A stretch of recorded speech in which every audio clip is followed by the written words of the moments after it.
A política de deportação em massa tem uma série de implicações jurídicas, financeiras, logísticas, sociais, humanas.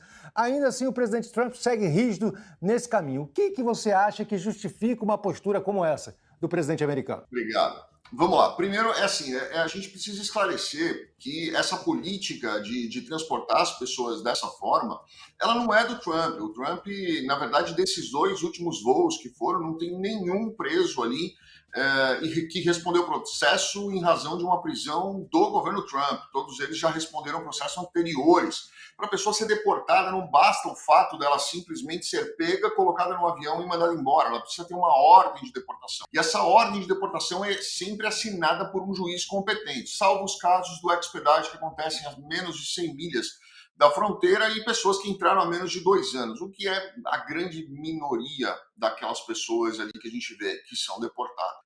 Nesse voo específico, tinham ali muitos brasileiros e todos eles ali tinham ordem de deportação, não eram pessoas que foram simplesmente pegas aleatoriamente na rua e levadas embora. Essas pessoas que estão sendo presas agora e que ainda não têm uma ordem de deportação, são pessoas que ficaram em overstay, são pessoas que eventualmente tiveram aí seus processos cancelados, ou mesmo pessoas que entraram pelo México e tiveram aí o processo de asilo negado. Essas pessoas ainda vão ter uma corte e essas pessoas vão ter as suas próprias ordens de deportações, que vai acontecer entre 6 meses e 2 anos. Então, essas pessoas que foram são pessoas que já tinham uma ordem de deportação anterior. Agora, os brasileiros deportados que desembarcaram em Belo Horizonte na sexta-feira passada, eles foram recebidos pessoalmente pela ministra de Direitos Humanos, a Macaé Evaristo. Também anunciou na última terça-feira que o presidente Lula liberou a instalação de um posto de acolhimento para os deportados.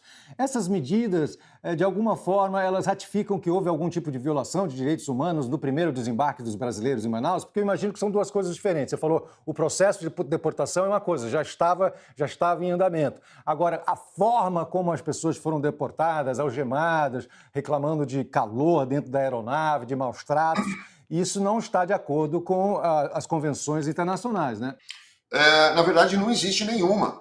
Quando você for olhar o tratado entre Brasil e Estados Unidos, não existe nenhum tratado entre Brasil e Estados Unidos prevendo a questão da deportação. Inclusive, o Brasil, quando ele deporta também algumas pessoas que são presas no Brasil e são enviadas em voos não comerciais, essas pessoas também vão algemadas. Lembra uma coisa, isso é importante as pessoas saberem. Primeiro, não existe um acordo ou um tratado entre Brasil e Estados Unidos sobre essa questão de formalidade de deportação, como as pessoas devem seguir dentro dos aviões. Não existe. Segundo ponto, quando uma pessoa, isso é importante as pessoas entenderem, quando uma pessoa é presa aqui nos Estados Unidos, sofre um processo de deportação, neste processo ela tem 2 opções.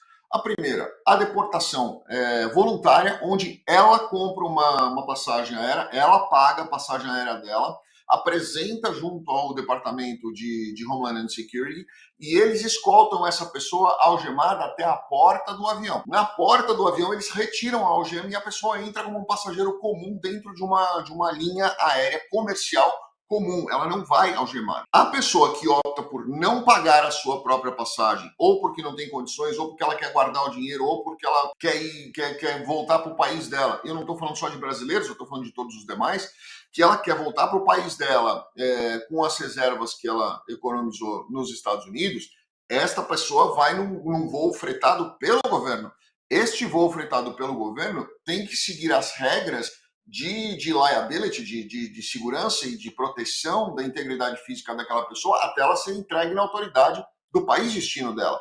Então, aquelas pessoas que estavam ali no voo, que foi recepcionado, todos os outros voos foram iguais. Os outros voos fretados, as pessoas também chegaram algemadas. Este especificamente é que acabou tomando aí uma proporção um pouco diferente, mas todos os demais foram da mesma forma. E essa pessoa que optou por pagar a passagem dela, ela não vai ser recepcionada pela ministra e ela não vai receber um auxílio. Então, aonde está aí a justiça da equiparidade do deportado? Certo. Agora, você citou essa informação de que é uma prática, é um protocolo nas deportações que as pessoas deportadas viajem algemadas. Mas pelas informações que a gente tem... Não. Nas deportações onde a pessoa opta por ir por um voo fretado pelo governo americano. Se ela optar por ir num voo comercial que ela pagou, se eu resolver pegar um voo de qualquer companhia aérea e eu pagar a minha passagem com uma deportação voluntária, a pessoa vai desalgemada. Ela vai como um passageiro comum sentado na classe que ela quiser. Se ela quiser ir de primeira classe, ela paga a passagem, ela vai desalgemada tomando champanhe. Certo. Para a gente esclarecer aqui para a nossa audiência, então, as pessoas, assim, no caso dos brasileiros que vieram num avião fretado pelos Estados Unidos, o protocolo é que venham algemados. Mas, ao desembarcar, essas pessoas deveriam desembarcar sem estarem algemadas, correto? E isso parece que foi um ferimento Mais ou aí. menos. Lembra que eu falei para você? O tratado internacional que versa sobre a questão de deportações, não existe um específico Brasil-Estados Unidos, mas existe um tratado internacional que tem vários outros países. Ele diz que o deportado deve ser entregue à autoridade do outro país em sua integridade física. Então, se a Polícia Federal Brasileira fosse lá dentro do avião retirar um por um e pegar essa pessoa e levar até o território brasileiro, pisar no chão, falar, olha, essa pessoa que veio comigo e eu trouxe ela seria desalgemada dentro do avião. Mas como todas desceram e foram entregues à polícia dentro do aeroporto, elas só foram desalgemadas depois que a polícia, que é a autoridade responsável nacional, as recepcionou. Entendi, ficou claro. Daniel, o ministro das Relações Exteriores, Mauro Vieira, ele afirmou na última terça-feira que o Brasil não vai enviar aviões para buscar os deportados e que o governo vai discutir as próximas deportações com as autoridades americanas, tentando fazer com que sejam respeitadas condições dignas de humanidade, ainda que não exista, vamos dizer, um acordo nesse sentido. De que forma eventuais violações ou violências sofridas durante um voo podem ser apuradas e tratados num diálogo entre Brasil e Estados Unidos? As violências, e aí, Casé, eu falo para você, eu sou advogado de imigração há 20 anos, eu lido com imigrantes, eles são meus clientes, tá? Então, teoricamente, a minha proposta aqui é defender o imigrante, o direito do imigrante, mas a gente tem que ser justo também e equilibrar essa balança e enxergar a situação. É muito difícil você negociar, você sentar com o diplomata e tentar negociar uma situação como essa. A imensa maioria deles ali são pessoas que entraram via México. Essas pessoas que entram via México, eles passaram, ou eles entram pelo Rio Grande, que é a fronteira com o México, com os Estados Unidos aqui, no Texas, onde eu estou, e eles atravessam o Rio Grande. O Rio Grande é um lugar extremamente complexo, tá? Porque hoje tem as serpentinas ali, tem muitos espinhos, o rio, quando chove, ele sobe muito alto, muito rápido a água, inclusive tem histórias da brasileira, até 3 anos atrás, que, se não me engano, Thaís, o nome dela, que o marido morreu com a filha no colo de 2 anos, porque morreu afogado, o rio subiu muito rápido.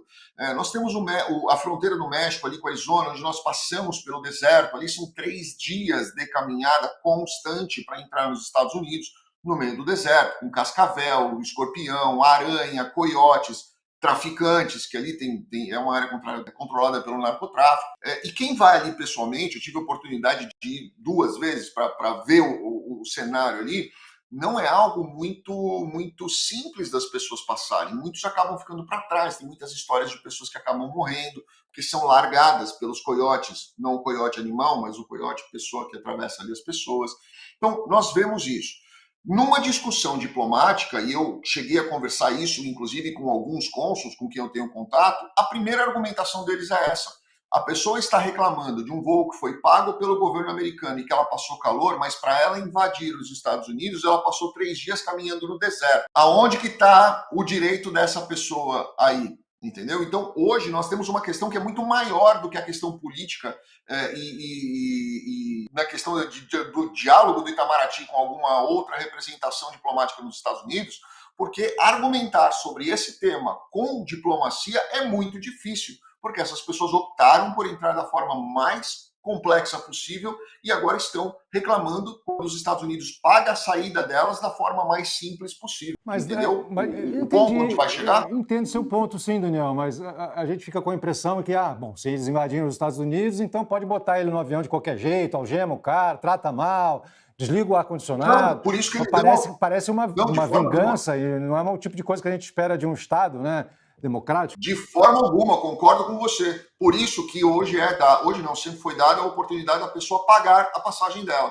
E se você entrar, olha que curioso, se você entrar em alguns grupos de Facebook dos Estados Unidos, de brasileiros nos Estados Unidos, você vai perceber muitas vaquinhas. Tem muitas vaquinhas aqui de brasileiro pedindo, olha, eu estou fazendo uma vaquinha aqui para juntar $1.000 para fulano pagar a passagem dele para ele sair, porque ele está preso no Chrome de Miami, por exemplo, que é uma prisão da imigração. Precisa de uma vaquinha para levar o corpo de uma pessoa que faleceu. Existem muitas vaquinhas aqui, ajudas inclusive de ONGs que financiam esse tipo de coisa. Então, quando eu não acho certo colocar a pessoa algemada, principalmente se a pessoa não for um criminoso, tá? Não acho. O criminoso, se ele cumpriu pena nos Estados Unidos, ele tem que realmente sair, tem que sair para cumprir pena no Brasil se ele tiver crime no Brasil. Mas o que eu estou tentando explicar é que, diplomaticamente, com as pessoas com quem eu conversei, o argumento é esse. Ele tem a faculdade de sair do jeito que ele quiser. Ele pode ser desalgemado ali, na entrada do avião e volta de primeira classe, se ele quiser, desde que ele pague. Mas se o governo essas pessoas normalmente migraram porque não têm dinheiro, né? Ou porque estão buscando condições de vida melhores, né? Agora, o que acontece com as pessoas quando elas desembarcam aqui, Daniel? Uma vez que os brasileiros são deportados, chegam no Brasil, existe algum tipo de desdobramento jurídico com relação a essa deportação? O que acontece com uma pessoa que chega no Brasil deportada? Depende.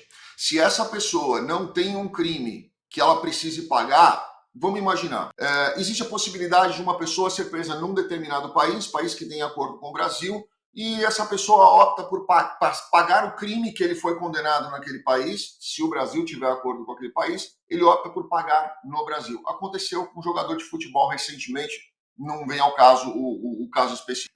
Ele quer cumprir a pena no Brasil. Então ele vai para o Brasil, cumpre a pena que ele foi julgado no exterior. Essa pessoa, ela sai do país algemada, é entregue para a autoridade policial algemada e vai algemada para a cadeia, vai seguir o procedimento brasileiro. Existe o deportado que já cumpriu pena nos Estados Unidos e está sendo deportado.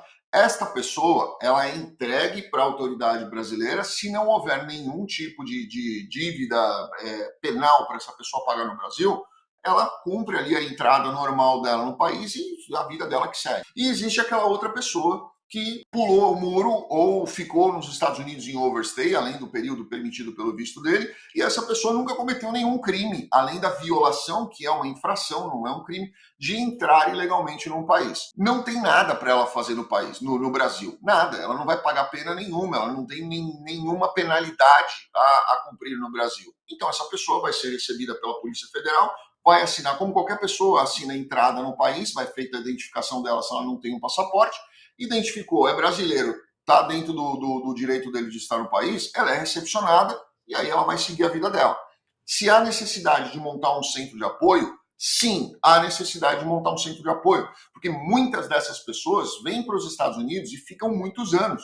Quando ela chega no Brasil, muitas vezes ela não tem nem o CPF dela, ela não tem o RG, ela não tem uma carteira de motorista, ela não tem nenhum endereço, ela não sabe nem para onde ela vai. Então, que há uma necessidade de ter um centro de apoio, isso é indiscutível, isso é fundamental e já deveria existir há muitos anos, porque todo ano nós temos muitos voos de deportados. Esse não é o primeiro. Nós temos um ano passado, acho que nós tivemos 4 voos. Então, essas pessoas muitas vezes chegam sem pé nem cabeça, nem saber por onde que elas vão. E elas precisam sim ter pelo menos uma forma de ter documentos para começar a trabalhar. Tá. Daniel, uma última pergunta sobre as deportações. As pessoas que são deportadas, que eventualmente têm um patrimônio, têm conta financeira, têm a conta bancária nos Estados Unidos, têm dinheiro aplicado, sei lá, dinheiro na conta e tudo. O que acontece com o patrimônio dessas pessoas que ficou nos Estados Unidos? Ele é confiscado? Continua sendo dessas pessoas? Essa é uma excelente pergunta, Cazé.